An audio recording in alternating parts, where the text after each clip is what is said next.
This is the Extra Point Podcast. During this podcast, we will dive deeper into our Sunday teaching and share practical next steps for your faith journey. Now, let's kick off the Extra Point.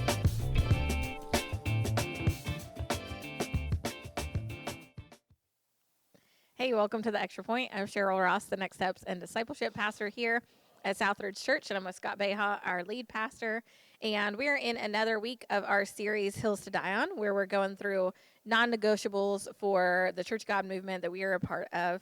And before we go any further, I just want to make sure to remind you, if you haven't subscribed or liked this podcast, be sure to do so you don't miss out on any new content.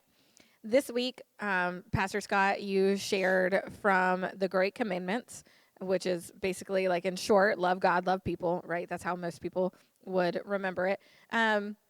But you really kind of brought in the idea that, like, maybe some people don't realize that first part about loving the Lord your God with all your heart, your soul, and your mind, and all your strength really comes from an Old Testament prayer that the Israelites would use and is still used today. Yeah, the Shema in Deuteronomy 6. I mean, it's one of the things that we use for our baby dedications here, and it is foundational to the Jewish people. Like, yes, devout Jews to this day will still recite the Shema, and so it's very telling that Jesus went there whenever he was asked what the most important commandment is, because again, he's being questioned by Jewish religious leaders, so he's giving them exactly what they want to hear. Like, that's, like, for them, the crowd sitting around, they're going, okay, this is exactly what it is, because the religious leaders of the day were very big on, he said the right thing. This is the prayer. This is important to us, even though they didn't really live it out very well, because their love for God that they said that they had didn't really manifest in loving people and being, kind and compassionate and things like that. They were more so about the rules and regulations, and if you fell short of that, then there wasn't a whole lot of grace for you in regards to that. And so they said that they loved God supremely, but yet they were kind of out of alignment with him. But this is the answer that they were really looking for. Yeah. With that, and I this is the first time I've ever studied this passage and saw the fact that Jesus' answer is once again, you start to see this all over the scriptures when you know what to look for, is tied back to Genesis 1 and 2. That, and again, this is because when I was growing up in church and my early understandings of the Bible were that all of this stuff was disconnected, right? Like Genesis 1 and 2 and 3 is all about how God created the world, and it's like this is a science textbook, right? And then in chapter 3, humanity messes everything up. Then you get this story about how you learn about who God is through how he interacts with Israel, and that's all that you kind of get. And then you get like a new picture of God when Jesus shows up, and then he dies for your sins so the way you can go. And it's like, that's what I always thought, but then when you realize that everything really does tie together, that you start to see that even Jesus' answer here ties back to Genesis 1:26. Let us make them in our image, in the image of God. They were made, male and female, they were made in the image of God for the purpose of reflecting praise back to God. And so, like, our original human vocation of being worshipers, the people that are supposed to show the creation what God is like, and then to take the praise of creation and reflect it back to God, that as our original role, when Jesus says, what is the most important thing that you can focus on, he goes, go do what it is that I made you to do. I've never seen that before.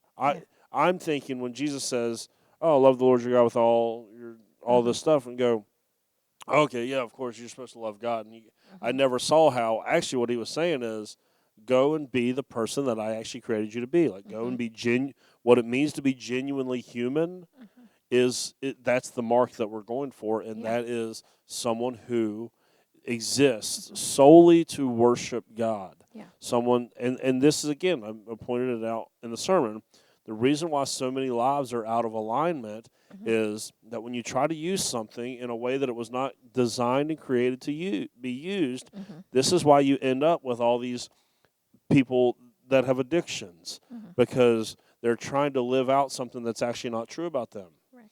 And so they get frustrated. The reason why there's unbelievable amounts of depression and anxiety and stuff, and I'm not, yes, there's chemical imbalances and all that. Mm-hmm. I have those own issues. I'm not second-guessing that at all. Right. I'm just saying the reason why it has gotten to the level that it is now Mm-hmm. is that even people that don't necessarily have the chemical issues Right. have just issues in life that Mm-hmm. because they're living inconsistent with the reason why that they were even created in the first place, that they're having these anxiety and depression, suicide issues that are even outside of a medical realm, right? There is something spiritual in nature to it. And I was thinking about this morning, and I don't try to, like, just go after hot button issues just to, like, see who I can offend every weekend. But, like, we actually are living in a culture right now that everyone wants to live their truth. Yeah. This is what's most true about me. Like, people that feel like they're trapped in the body of another gender, people that feel like they are attracted to the same gender, all this different stuff. Like, I just want to live out my truth. I want to live out my truth. It's so funny that we live in a culture, maybe not funny, but ironic, that we live in a culture that celebrates that. And yet we miss this foundational truth that, no, the truth is that what you were created for was to worship God. And so maybe you should live your truth, but your truth is actually God's truth, and it's the fact that you were made to worship Him. Perhaps that's why you're having these identity crisis issues, is because you're not able to see why it is that you were originally made in the first place, that you had a purpose from the beginning that is far greater than what it is that you think that you're here for or what your life is supposed to be about. And so it's so, like, I can't believe it's taken me 37 years to see that when Jesus answers this question, He goes, just go be who I made you to be. That's what it was. Because, like, I've even preached sermons about, okay, how do we love God with everything that we are? Like, how do we involve our mind and our spirit and our body? And what does this mean to go and do this and this? And it's like, no, I've missed the point all along. Jesus was going, listen, I made you to worship me. I made you to make me the center of your life. That's why that's the most important command. Yes. Is because it's what you were made for. He's actually not asking you to go do something all that difficult. He's just asking you to go and live what's most true about you. Yeah.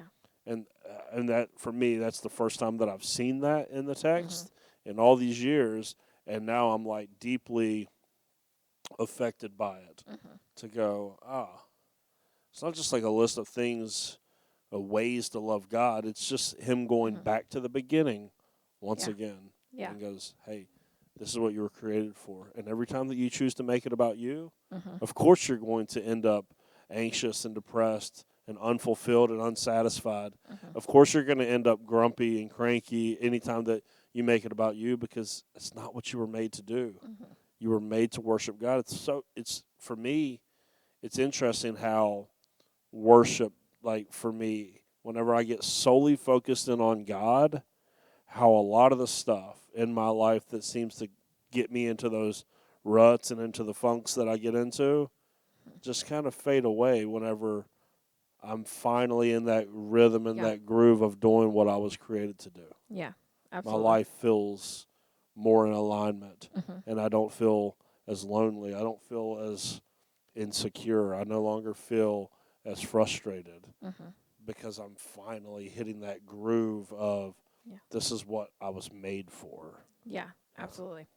I love that. And I love the aspect of, like, just making Him, the central focus of your life, everything you do, everything you say, those kind of things. And that aspect of, because here's a lot of people want to focus on, like, the heart, like, surrender your heart to God, right? Like, they just use one aspect, but they forget, like, which actually, the Bible Project has a fantastic video series on the Shema, where they take even the words like heart and soul and those things and explain what those truly mean for them.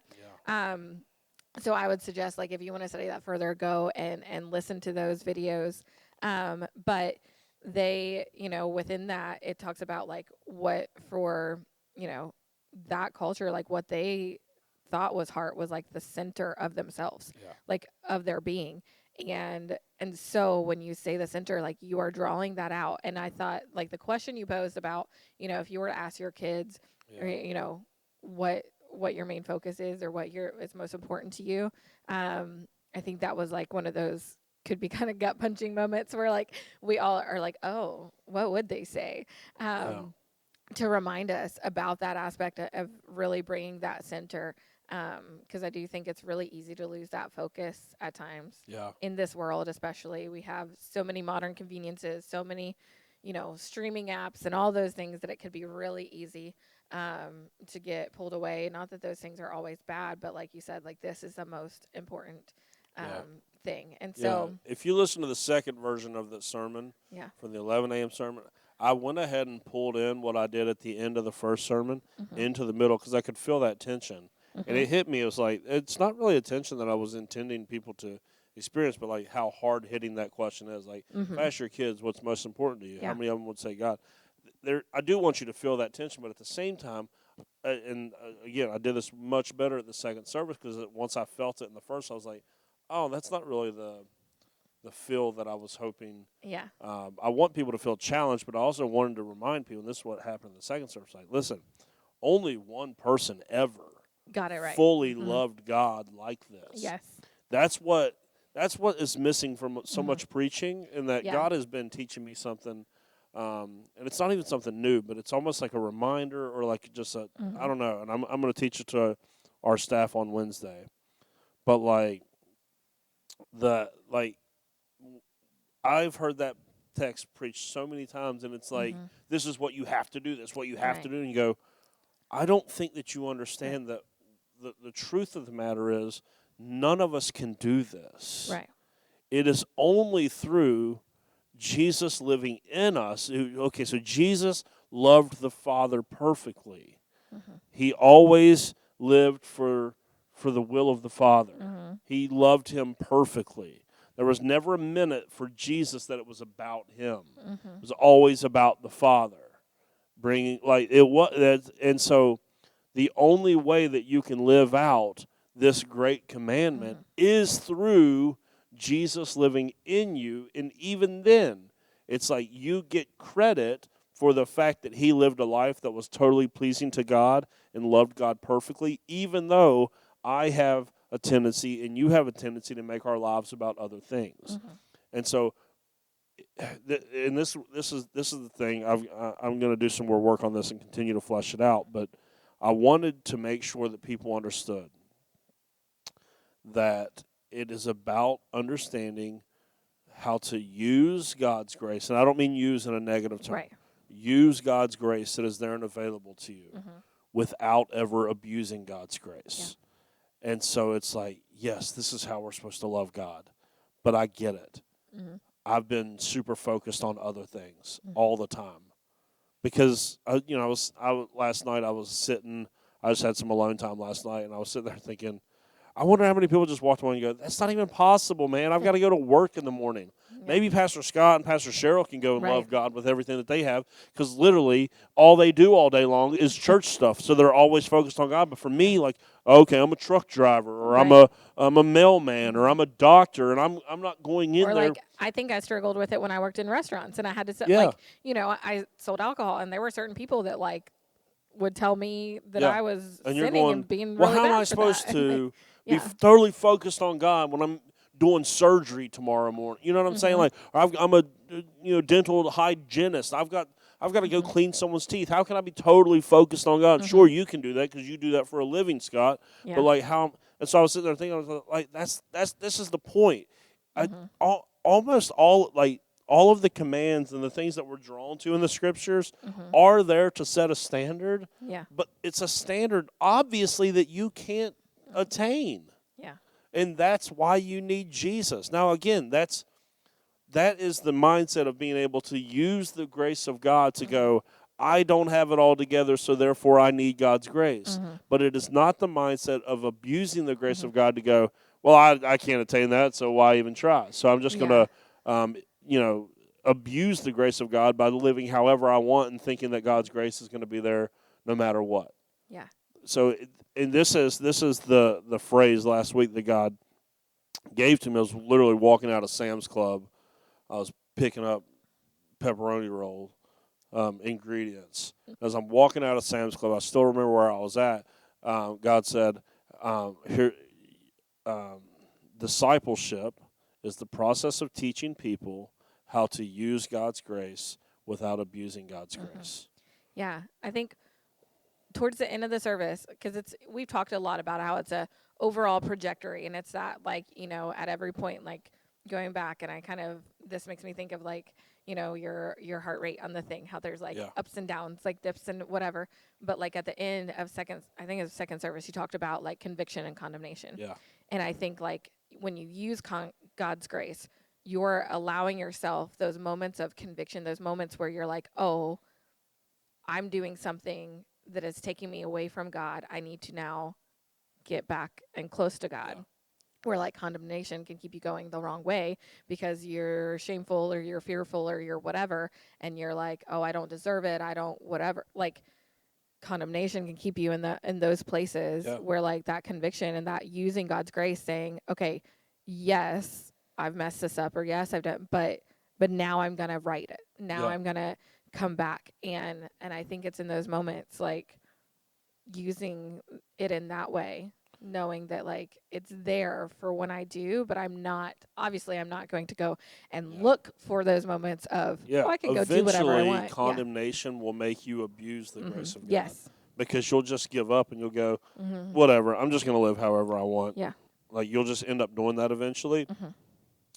Understanding grace and using it in the proper way is, I am really, really striving through the power of the Holy Spirit in my life to live the life that I was created to live.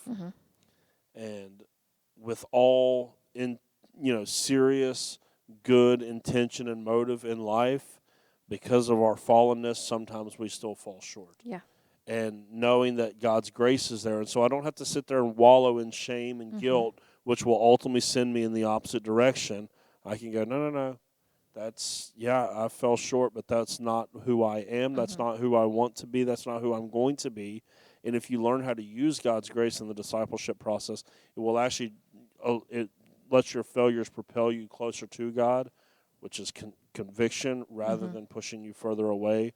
That makes you kind of hopeless, and you go, all right, whatever, I'm just going to do whatever I want because I can't get it right anyways.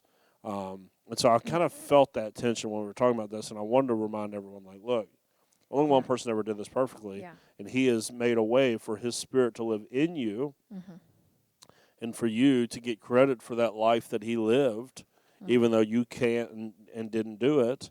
And so you probably haven't loved God supremely. I know that I haven't, right? I mean, if I were to do an audit of my thoughts and my words, all those things I was challenging people to on Sunday, and you go, yeah, there's always going to be room for improvement in those areas. So it's. I wanted to make sure in second service that people felt the tension of the moment, but also realized, like, hey, we have all messed this up. I have messed this up as much as anybody. Yeah. And then the second commandment, it's a lot like that, and it's, that we should love our neighbors as ourselves. And you did a really cool demonstration bringing up a child, a kid, to answer the questions like, hey, when you're hungry, what do you do? When you're thirsty, what do you do? And, like, reminding us that, like, hey, when whatever we do for ourselves, we should do for others. And I don't know that you said it second service, but I know you said it first service, that, like, you didn't bring up an adult to do that because a lot of times as adults, we don't love ourselves well. No, because there's so many people that are living out of alignment with what they were made to do. Yeah. They have such low self-esteem, such low view of themselves that they don't treat themselves like they should. Right. That's not the version of you that God intended when he said, love your neighbor as yourself. Yeah. That's not what he had intended was you understanding who you really are in Christ, how you would treat yourself. And, like, it just became so clear to me last week. I was like, man, this, when he says love your neighbor as yourself, most people just go, oh, just love your neighbor, love your neighbor. Okay, but he actually gave a specific way in which you love your neighbor. You go, well, what's that? And I just start seeing these, like, little thoughts like, okay, what do I do when I'm hungry? I go and eat. So if that's how I treat myself when I'm hungry, then that's how I love my neighbor as myself. Mm-hmm. If there's someone that's hungry, then I should feed them. Mm-hmm. What do I do when I'm cold? I go get a blanket. Mm-hmm. Okay, if that's what I would do for myself, why would I not go find someone that's cold Mm-hmm. and give them a blanket? Mm-hmm. What, if my power was shut off at my house, what would I do? Well, if I couldn't pay the bill, I would try to find someone to pay the bill, right? That's what I would want done for me. Mm-hmm. Okay, so go and find someone whose power has been cut off and pay their bill for them. Mm-hmm. What would I do if I had a medical expense that I couldn't afford? I would hope that someone would take care of that. Okay, go and do that Mm-hmm. for someone else. Like, it just starts, all right, in a conversation, if I feel like I'm being misunderstood, what would I want someone to do for me? I would want them to give me the benefit of the doubt and let me explain myself. Okay, well, then the next time that you're misunderstanding someone else, give them that benefit of the doubt. It's like whatever it is that you would want to happen to you or how you would handle the situation. I loved that both the kids on Sunday, when I said, what would you do if someone was being treated unfairly at school? They said, I would tell the teacher. I said, well, yeah, that's what we would do. If you were being treated unfairly at school, you would go tell the teacher. Okay, so as adults, when we see other people being treated unfairly, we need to go tell the teacher, right? We need to, like, whatever that is. Okay, you see someone being, discriminated against, all right, stand up for them. Go tell the teacher. Fight for better laws. Fight for, like, whatever it is. Yeah. Fight for more equality in the workplace. If you see people being discriminated against and treated unfairly, like, go tell, like, the teacher, whoever the teacher is, if that's, that new laws need to be formed, new actions need to be taken. Yeah. In Jesus' name, go fight for justice for those people, because if that was you, that's what you would want. That's what you would do. You would go tell the teacher if you were having problems, so go tell the teacher. Like, go and do something for these situations. And that's like, too many people, like, they just, it's like we talk about love God, love people, and go, well, what does that really mean? And again, I'm not even talking about like a church program. Yeah. Because for most people, the vast majority of the stuff that they do for the Lord is all sanctioned by the church. Yeah. It's activities that they do at the church. And I'm not even talking about that. Those are all well and good. But again, that's training ground stuff. That's like, we want you to come to our outreach events with us so we can reach people with the gospel and love our community corporately. But then that trains you of how can you go and do that on like a Saturday just by yourself? Because not because you have an agenda of, all right, I got to check this box to go love my neighbor. No, but like, because you love God, you go, all right, this weekend, how can I go meet one need for somebody? How can I use what God has blessed me with to go and to help solve problems in countries that I don't even know anyone in? How do I go and, all right, there's all these people that don't have access to clean water. Is there a place that, because if I were thirsty, I would want clean water? Is there a place that I can go and give money? Is there a place that I can go and serve? Not as a church program, but because you're a Christian, it's just what we do. Yeah.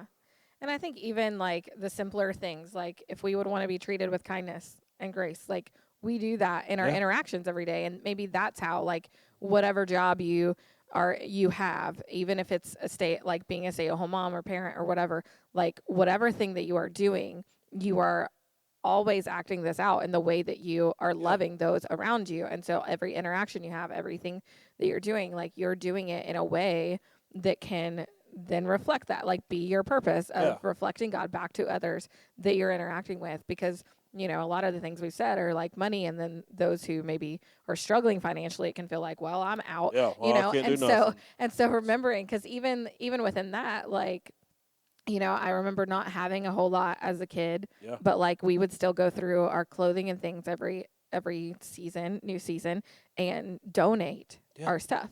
Like I know that's how I got a lot of my clothing, was because a neighbor actually, like 2 doors down, donated. They had 3 girls, all were older than me. So like I got a lot of hand-me-downs from those neighbors. Yeah. I think of my next door neighbor, just last week, our pipes were frozen, and we don't keep bottled water in the house. We have a filter on the fridge. We don't always use that. So we don't, have bottled water. And when she found that out, she's like, oh, I have some. Do you want some? And she gave that to me. And I only asked for a few bottles, but she gave me a whole case. And like, it's little things like that even. Yeah, as parents, think about this. When we were all kids, we most likely did not like the way that our parents treated us. We wanted to be treated differently. And yet, as parents, probably most of us fell right into the same habits that we saw modeled for us. But we wanted to be treated differently, so we should treat our kids differently.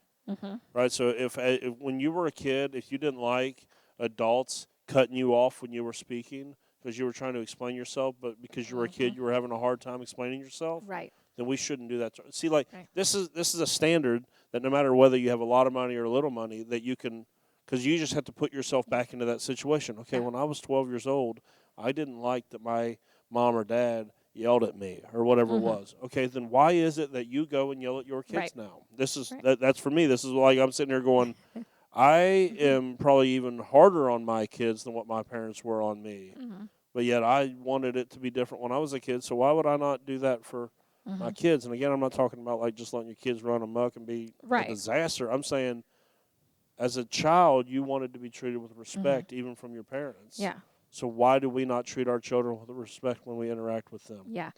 And I think even like at times, I think that we often forget that our kids can understand a whole lot more than what we believe they can. Because I even look back at when I was a kid, my mom struggled with depression and stuff a lot. And nobody took the time to explain to me what was going on with her. And I was a pretty smart kid. And had somebody just sat down with me and taken some time to kind of explain what was going on with her, I would have viewed a lot of things in my childhood very differently. Instead of growing up with a lot of resentment and bitterness and things and unforgiveness towards my mom, because I never understood it. I just thought she just wasn't doing things because she didn't want to, you know? And I think even things like that, like those interactions are huge. Like my daughter, Esme, she just turned 6.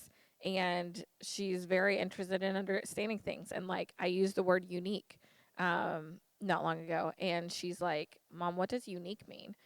And I could have just been like, oh, you'll understand later. But I took the moment to, like, explain to her what that word meant.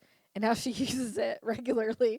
She's been using it at times in appropriate ways. And it's just so cool to see, like, and that's those moments when you actually take the time. And I think that's often our struggle. It's like we don't want to take the time to extend that kindness or to do that task or to do that thing that we know that we should do. We get in a rush and we get focused on ourselves to where then we don't want to take the time to do that, do what's needed or what's necessary for others. Yeah, so I mean, it's just a simple standard, no matter your station in life, that you can do that because you were there. Okay, you know, how do you want if your coworker, how would you want to be treated if it was you? Okay, then that's how you treat your coworkers. How do you if you were how do you interact with your boss? If you were the boss, how would you want people to interact with you? That should inform the way that you interact with your boss. Right? Like, how do you interact with people on your kid's sports team? If that was you, how would you want people to interact with you? Like, it's a standard all of us can do. And so it really just got crystallized in me, and then that's when the idea to have kids do it, I was like, see, because kids understand the necessity. When I'm hungry, I go and eat. And so therefore, that's like, oh, then I should go do that for others. It was just very simple to see after that. Absolutely. Awesome. Well, as you said, that we love God best when we are loving others, and you love others best when you are doing so because of your love for God. I think that sums up Sunday's teaching quite nicely. And to remember that when we're doing this matters more than anything else to God, and that is what's going to bring us closer to God. So we hope that you'll go out this week and love others well. And we'll be right back here again next week with another Extra Point podcast for you. Thanks for tuning in to The Extra Point. Be sure to subscribe to the Southridge Church podcast and tune in every Wednesday for another episode of The Extra Point.